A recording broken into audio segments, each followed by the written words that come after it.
central London. Several thousand Muslims have gathered to protest against the war in Iraq. And Zafar Iqbal, the Qibla Cola boss, is on the march.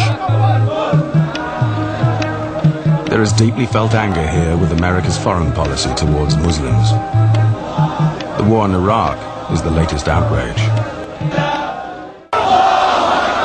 While Pepsi is a target too, it's Coca-Cola, seen as a symbol of the American dream, which is the main focus.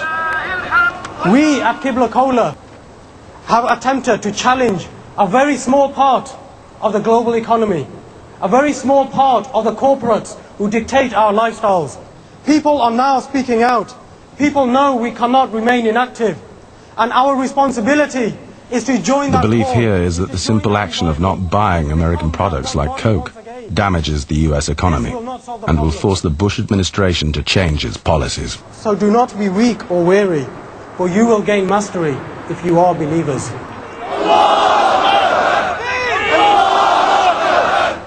We carry the belief that one man can make a difference.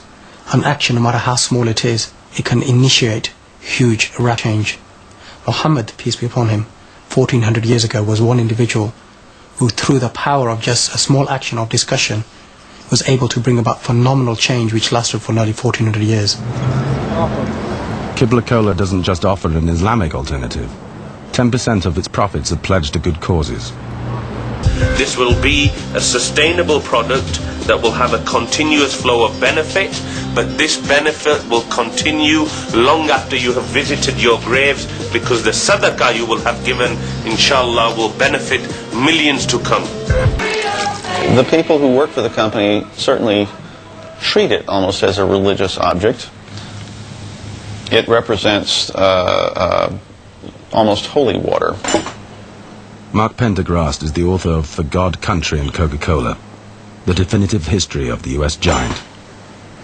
It serves as sort of a secular religion, not just to the people in the company, but to people who drink it, I think. While Coke may preach peace, war has been the genesis of its global success.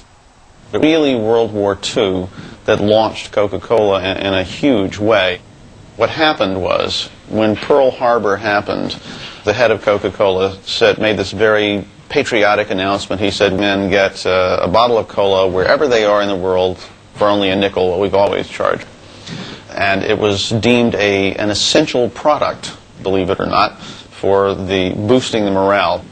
So at government expense, Coca-Cola men were sent overseas, and they started 64 bottling plants during the course of World War II, behind the front lines in Europe, throughout the islands of the South Pacific, and it really gave them a toehold to really have world conquest.